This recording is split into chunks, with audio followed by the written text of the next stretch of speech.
지금 이란에서 벌어지는 일은 단순한 시위가 아닙니다. 이건 천지개벽 수준의 대사건이자 1979년 이후 가장 비싼 대가를 치르고 있는 정권 붕괴의 서막이거든요. 상상해보세요. 국가를 지키라고 준 총구가 시민이 아니라 자신들을 지휘하던 수뇌부를 향하고 있다면 어떨까요? 무슨 미친 소리냐고요.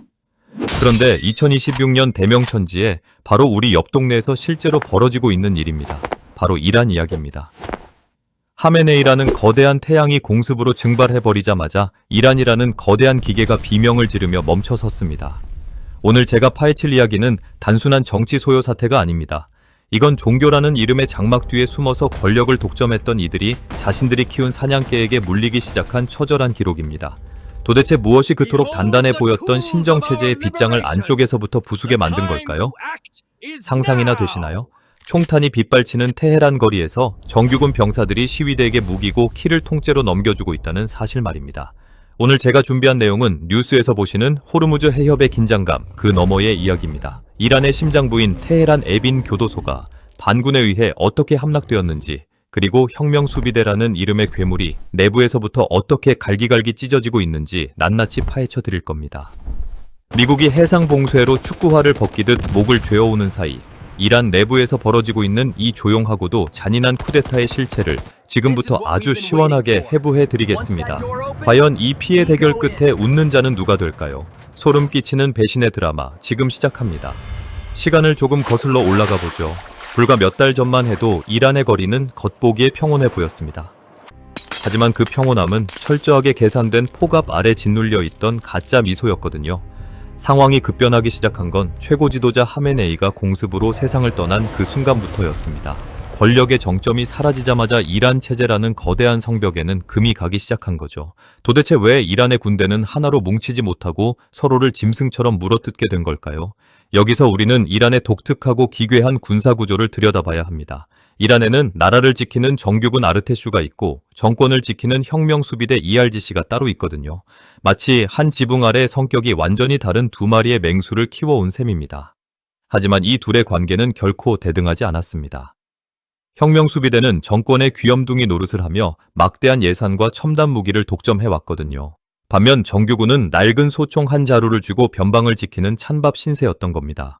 이런 불평등한 관계 속에서 정규군 장교들의 가슴 속에는 시커먼 불신과 분노가 쌓여갔던 겁니다. 그들에게 혁명수비대는 국가의 수호자가 아니라 국민의 피를 빨아먹는 기생충 같은 존재였을 거예요. 상상해 보십시오. 내 나라 국민이 굶주려 죽어가는데 옆집 혁명수비대 놈들은 비싼 외제차를 타고 호의호식하는 광경을 말이죠.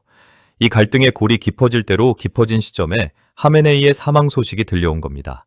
이건 단순한 지도자의 죽음이 아니라 두 맹수를 묶어두던 쇠사슬이 풀려버린 사건이었죠. 상황이 급변합니다. 하메네이의 아들 모즈타바 하메네이가 아버지의 자리를 차지하겠다고 나섰을 때 말이죠. 이건 정규군 입장에서는 도저히 참을 수 없는 오만이었습니다. 우리가 당신네 가문의 사냥개인 줄 아느냐는 분노가 군부 내부에서 터져 나온 겁니다. 결국 참다 못한 정규군 하급 장교들이 먼저 이빨을 드러내기 시작했습니다. 그들이 가장 먼저 취한 행동이 무엇인지 아십니까? 바로 자신들이 지켜야 할 무기 창고 문을 시위대에게 활짝 열어준 겁니다. 그 순간부터 테헤란의 거리는 단순한 시위장이 아니라 정규군과 혁명수비대가 맞붙는 시가전의 현장으로 변했습니다. 기가 막힌 건 혁명수비대가 시위대를 향해 발포 명령을 내렸을 때 정규군 병사들이 그들의 앞을 가로막았다는 사실입니다. 내 동포를 쏘려거든 나를 먼저 쏴라며 총구를 혁명수비대 쪽으로 돌린 거죠. 이게 바로 지금 이란 내부에서 벌어지고 있는 실제 쿠데타의 민낯인 겁니다. 그런데 말입니다. 이 쿠데타군이 사용하는 무기가 조금 이상합니다. 분명히 보급이 끊겼어야 할 반군들이 최신형 대전차 화기와 저격총을 자유자재로 다루고 있거든요. 도대체 이 많은 무기가 어디서 툭 튀어나온 걸까요? 알고 보니 혁명수비대 내부에서도 이 배는 이미 가라앉았다고 판단한 장교들이 무기를 통째로 빼돌려 반군에게 팔아넘기거나 기여하고 있었던 겁니다. 돈이면 사람 영혼도 살 수 있다고 믿었던 독재자의 오만이 자신들이 뿌린 무기에 의해 되돌아오고 있는 셈이죠. 여기에 기름을 부은 사건이 또 하나 터집니다. 바로 테헤란 북부의 전략적 요충지인 통신중개소가 하룻밤 사이에 잿더미가 된 사건입니다. 이건 단순한 방화가 아니었습니다. 군 내부의 지휘 체계를 완전히 마비시키려는 고도로 계산된 쿠데타군의 작전이었죠. 이 공격으로 인해 혁명수비대 수뇌부는 지방부대에 명령을 내릴 수 없는 뇌사 상태에 빠지게 됩니다. 상황이 이쯤 되니 혁명수비대 내부에서도 서로를 의심하며 총질을 하는 아수라장이 펼쳐졌습니다. 이 난리통 속에서 쿠데타 세력의 자금줄은 어디였을까요? 놀랍게도 그들은 암호화폐를 통해 전 세계 이란인들로부터 수천억 원의 자금을 수혈받고 있었습니다. 국경 봉쇄되고 은행이 멈췄지만 디지털 세상의 돈줄은 막지 못했던 겁니다. 이 돈으로 그들은 군 내부의 부패한 관리들을 포섭하고 필요한 물자를 지뢰밭을 뚫고 들여왔습니다. 혁명수비대가 자랑하던 철권 통치가 돈과 기술이라는 현대적인 무기 앞에 무릎을 꿇고 있는 거죠. 결국 이란의 정규군은 이제 단순한 방관자가 아닙니다. 그들은 스스로 국민의 군대라는 타이틀을 달고 혁명수비대라는 괴물을 사냥하기 시작했습니다. 테헤란의 밤은 이제 혁명수비대의 발자국 소리가 아니라 자유를 갈망하는 정규군과 시민들의 함성으로 가득 차고 있습니다. 과연 이들의 반란은 성공할 수 있을까요? 아니면 혁명수비대의 마지막 발악에 다시 한번 피해바다가 열리게 될까요? 지금 이란 전역에서는 믿기 힘든 광경들이 속출하고 있습니다. 정규군 제21사단 소속 장병들이 탱크를 몰고 시위대 행렬에 합류했다는 소식이 들려옵니다. 이들은 탱크 포신에 꽃을 꽂고 우리는 국민을 지키기 위해 존재한다며 혁명수비대의 진입로를 차단하고 나섰습니다. 이건 단순한 항명이 아니라 체제의 심장에 비수를 꽂는 명백한 쿠데타 행위입니다. 혁명수비대 지휘부는 당황한 기색이 역력하며 자신들의 통제권이 모래성처럼 무너지는 것을 지켜보고만 있습니다. 상상해 보십시오. 평생을 신의 이름으로 충성해왔던 부하들이 갑자기 총구를 돌려 자신을 겨누는 그 공포를 말이죠. 테헤란 남부의 비밀 지하기지에서는 혁명수비대 간부들 사이에서도 편가르기가 시작되었습니다. 누가 배신자인가를 가려내기 위해 서로를 감시하다가 급기야 내부 교전까지 벌어지는 총극이 벌어지고 있습니다. 이건 밖에서 때려서 부서지는 게 아니라 안에서부터 썩어서 터져나가는 꼴입니다. 더 충격적인 사실은 이 반군 세력이 사용하는 정보망의 정체입니다. 그들은 정부가 차단한 인터넷망 대신 서방에서 지원한 소형 위성 단말기를 통해 작전을 지휘하고 있습니다. 혁명수비대가 어디로 이동하는지, 누구를 체포하려 하는지 실시간으로 파악하며 미리 길목을 지키고 있는 겁니다. 이건 중세시대의 종교 교리로 무장한 집단이 현대적인 정보전 앞에 속수무책으로 당하는 모습이나 다름없습니다. 자금줄 또한 상상을 초월합니다. 해외로 망명했던 이란의 거부들이 암시장을 통해 막대한 달러를 쏟아붓고 있습니다. 이 돈은 국경지대의 밀수꾼들을 거쳐 반군 장비 구매와 식량 조달에 사용되고 있죠.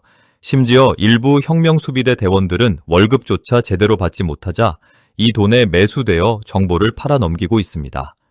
신념으로 뭉쳤다던 조직이 돈 몇 푼에 종이장처럼 구겨지고 있는 게 지금 이란의 슬픈 자화상입니다. 이제 쿠데타군은 단순한 방어에 그치지 않고 핵심 요인 암살 작전에 돌입했습니다.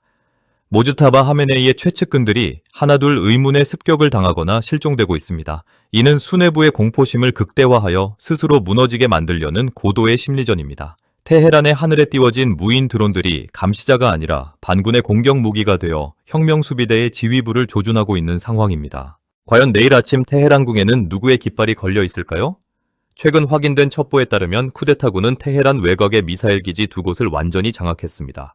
그들이 확보한 것은 단순한 총기가 아니라 정권의 마지막 자존심이었던 샤하브 미사일 체계입니다. 이들은 만약 혁명수비대가 민간인 학살을 멈추지 않는다면 지휘본부를 직접 타격하겠다고 선포했습니다. 총을 든 시민들이 이제는 탄도미사일을 만지작거리고 있는 셈입니다.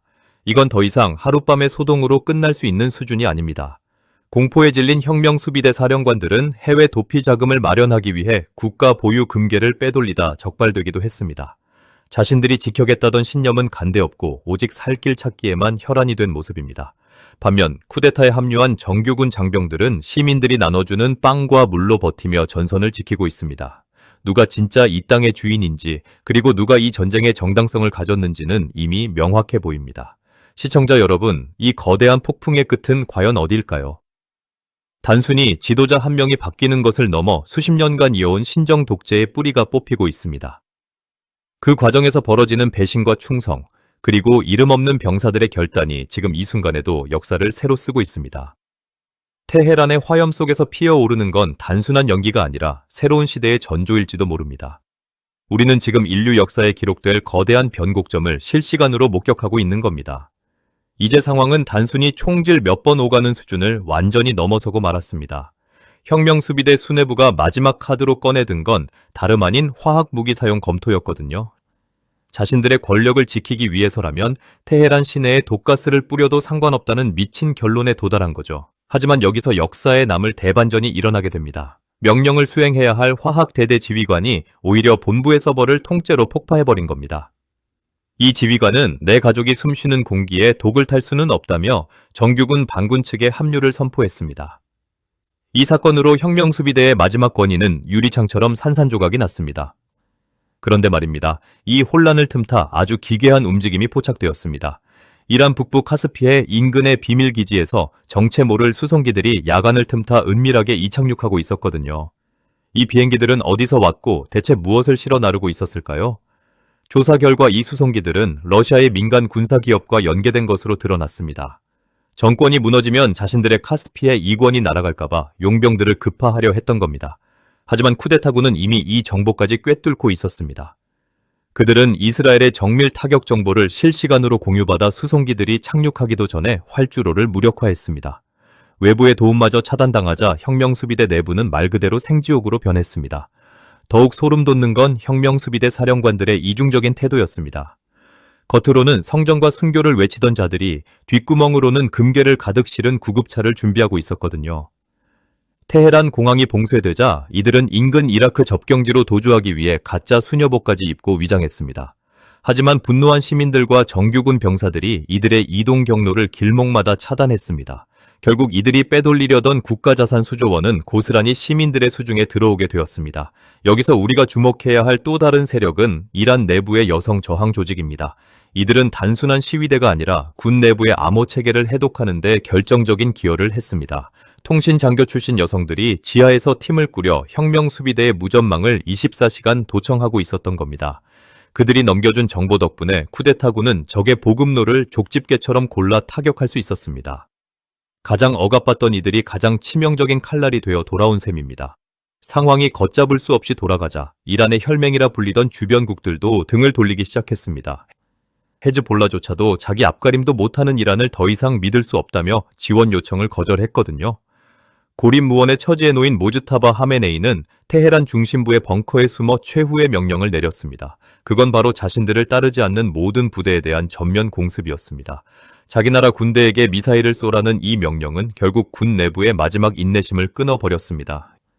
이제 전쟁의 양상은 혁명수비대 정규군이 아니라 혁명수비대 내부의 골육상잔으로 번졌습니다.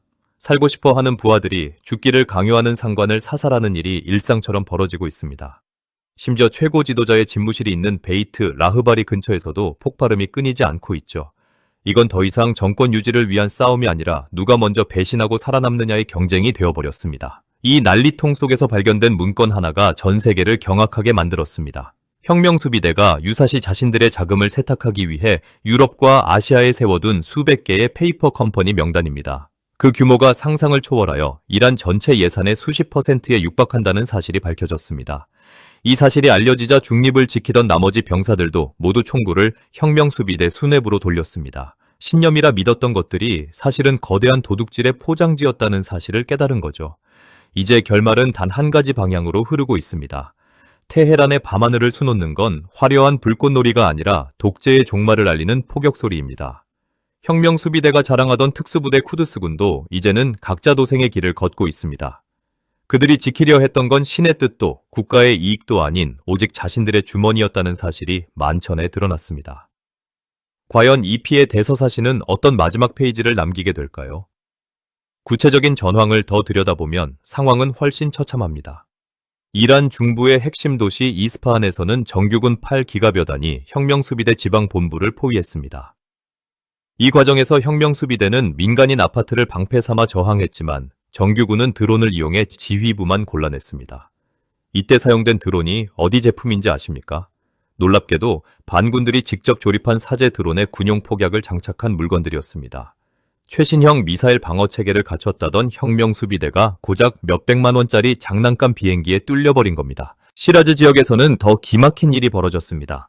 혁명수비대 소속 전투기 조종사들이 출격 명령을 받자마자 그대로 인근 국가로 망명해버린 겁니다. 남겨진 지상군 부대는 공중 지원도 없이 정규군의 탱크 부대를 마주해야 했습니다. 겁에 질린 수비대원들은 총을 버리고 시민들 사이로 숨어들기 바빴습니다. 군기가 빠질 대로 빠진 조직의 한계가 적나라하게 드러난 순간이죠. 이런 와중에 이란의 경제 중심지인 바자르 시장 상인들이 결단을 내렸습니다. 그들은 자신들의 금고를 열어 쿠데타군에게 현금을 쏟아붓기 시작했습니다. 군인들이 배가 고파서 총을 내려놓는 일은 없어야 한다는 게 그들의 생각이었습니다. 상인들이 조직적으로 움직이자 혁명수비대의 보급망은 완전히 차단되었습니다. 돈줄과 밥줄이 동시에 끊긴 군대가 과연 얼마나 버틸 수 있을까요? 심지어 혁명수비대 내부 비밀 감옥에 갇혀있던 정치범들이 탈옥하여 반군에 합류했습니다. 이들 중에는 과거에 고위 장성을 지냈던 인물들도 포함되어 있어 반군의 전략 수립에 큰 힘이 되었습니다. 그들은 혁명수비대의 취약한 통신망 위치와 비밀 이동 경로를 훤히 꿰뚫고 있었거든요. 자신들이 가둔 이들이 자신들을 사냥하는 사냥꾼이 되어 돌아온 셈입니다. 테헤란의 밤은 이제 거대한 불바다나 다름없습니다. 혁명수비대의 심장이라 불리는 타브리즈 거리에서는 정체 모를 저격수들이 수뇌부들을 사냥하고 있습니다. 이 저격수들은 정규군 특수전 부대원들로 알려져 있는데 그 실력이 귀신 같기로 유명하죠. 공포에 질린 장성들은 집 밖으로 나오지도 못하고 지하실에서 떨고만 있습니다. 신의 대리인을 자처하던 자들의 끝이고는 참으로 비굴하고 초라한 모습입니다. 자금 세탁의 실체도 하나둘씩 껍질을 벗고 있습니다. 그들이 두바이와 홍콩의 유령 회사를 통해 빼돌린 외화가 우리 돈으로 수백조 원에 달한다는 첩보가 들어왔습니다. 이 돈은 이란 국민들이 굶주릴 때 수비대 간부들의 호화로운 생활을 위해 쓰였습니다. 이 명단이 공개되자마자 전국의 모든 도시에서 혁명수비대에 대한 분노가 폭발했습니다. 이제 이건 단순한 쿠데타가 아니라 전 국민적인 처단작전이 되어가고 있습니다. 러시아에서 온 용병들이 반군의 매복에 걸려 전멸했다는 소식도 들려옵니다. 쿠데타군은 지형지물을 완벽하게 이용해 외세의 개입을 철저하게 분쇄했습니다. 이 승리로 인해 반군의 사기는 하늘을 찌를 듯 높아졌고 정규군의 합류 속도는 더욱 빨라졌습니다. 이제 혁명수비대는 테헤란의 일부 관저에 고립된 채 최후의 시간을 기다리고 있습니다. 하지만 방심은 금물입니다. 모즈타바 하메네이가 숨겨둔 최후의 자살 특공대가 아직 움직이지 않았다는 소문이 돌고 있거든요. 이들은 세뇌 교육을 받은 광신도들로 구성되어 있어 인명피해를 무시한 자폭 테러를 감행할 가능성이 큽니다. 쿠데타군은 이들의 위치를 파악하기 위해 정보력을 총동원하고 있습니다. 과연 평화로운 아침이 테헤란에 찾아올 수 있을지 전 세계가 숨을 죽이고 지켜보고 있습니다. 마지막 반전의 열쇠는 이제 이란 정규군 사령관의 손에 쥐어져 있습니다. 그가 최후의 징역 명령을 내리는 순간 수십 년을 이어온 독재의 성벽은 완전히 무너질 겁니다. 그 과정에서 얼마나 많은 피가 더 흘러야 할지는 아무도 모릅니다. 다만 확실한 건 한 번 터져나온 자유의 물결은 그 어떤 총칼로도 막을 수 없다는 사실입니다. 혁명수비대의 몰락은 단순한 정권의 교체가 아니라 이슬람 극단주의의 패배를 상징하게 될 겁니다. 우리는 지금 그 거대한 역사의 파도 한가운데 서 있는 것입니다. 이제 이 거대한 폭풍이 지나간 자리에는 무엇이 남게 될까요? 수십 년간 이란을 지배했던 철권 통치는 결국 내부의 균열이라는 가장 원시적인 방법으로 무너져 내리고 있습니다. 우리는 여기서 아주 중요한 교훈을 얻어야 합니다. 총칼로 세운 성벽은 밖에서 오는 적은 막을 수 있어도 안에서 골마 터지는 분노는 절대 막을 수 없다는 사실이죠. 혁명수비대가 그토록 자랑하던 무력도 결국 밥줄과 신념을 잃은 병사들의 배신 앞에서는 무용지물에 불과했습니다. 투자자들의 관점에서 이 상황은 그야말로 단군 이래 최대의 기회이자 위기입니다. 지금까지 이란이라는 거대한 시장은 굳게 닫힌 빗장과 같았거든요. 하지만 쿠데타 이후 새로운 정부가 들어서고 서방과의 관계가 정상화된다면 어떤 일이 벌어질까요? 천문학적인 매장량을 가진 석유와 천연가스가 다시 세계 시장으로 쏟아져 나오게 될 겁니다. 에너지 시장의 판도가 하룻밤 사이에 완전히 뒤바뀌는 시나리오가 현실이 되고 있는 셈입니다. 이미 발빠른 글로벌 자본들은 이란의 재건 사업에 눈독을 들이고 있습니다. 무너진 통신망을 다시 깔고 파괴된 정유시설을 고치는 데만 수백조 원의 돈이 풀릴 것으로 보입니다. 이건 단순히 한 나라의 정권이 바뀌는 문제가 아니라 중동 전체의 경제 지도가 새로 그려지는 사건입니다. 오랫동안 이란을 억눌러왔던 제재가 풀리는 순간 전 세계 돈줄이 테헤란으로 몰려드는 광경을 보게 될 거예요. 하지만 주의해야 할 점도 분명히 있습니다. 체제 전환기의 혼란은 생각보다 길어질 수 있고 그 과정에서 예상치 못한 갈등이 또 터져 나올 수도 있거든요. 정규군과 반군이 손을 잡았다고는 하지만 그들 사이의 권력 배분이 순탄하게 흘러갈지는 아무도 장담할 수 없습니다. 자칫하면 시리아나 리비아처럼 긴 내전의 늪으로 빠질 위험도 배제할 수 없는 게 냉혹한 국제 정치의 현실입니다. 그럼에도 불구하고 우리는 이 변화의 흐름을 놓쳐서는 안 됩니다. 역사적으로 거대한 혼란 뒤에는 항상 상상도 못할 부의 재편이 뒤따랐기 때문이죠. 테헤란의 화염이 꺼지고 새로운 해가 뜰 때 누가 그 기회를 선점하느냐가 향후 10년의 자산 가치를 결정할 겁니다. 지금 당장은 위험해 보일지 몰라도 공포가 극에 달했을 때가 가장 맛있는 과실을 딸 수 있는 시기라는 건 변하지 않는 법칙입니다. 결국 이번 사태의 핵심은 인간의 욕망과 생존 본능이 종교적 신념보다 강했다는 점에 있습니다.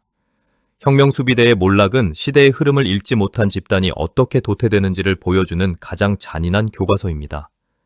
그들이 국민의 목소리에 조금만 더 귀를 기울였다면 과연 이런 비극적인 결말을 맞이했을까요? 권력의 달콤함에 취해 발밑이 무너지는 줄도 몰랐던 그들의 최후는 우리 모두에게 깊은 울림을 줍니다. 시청자 여러분은 이 거대한 사건을 보며 무엇을 느끼셨습니까? 단순히 강 건너 불구경하듯 지나칠 일이 아닙니다. 이란의 변화는 당장 내일의 기름값부터 시작해서 우리의 투자 포트폴리오까지 모든 것을 뒤흔들 나비 효과가 될 겁니다. 누군가는 두려움에 떨며 뒤로 물러날 때 누군가는 그 속에서 새로운 시대의 문을 여는 열쇠를 찾고 있습니다. 오늘 제가 준비한 이야기는 여기까지입니다. 이란 내부의 은밀한 움직임과 쿠데타의 실체를 통해 여러분은 무엇을 보셨나요?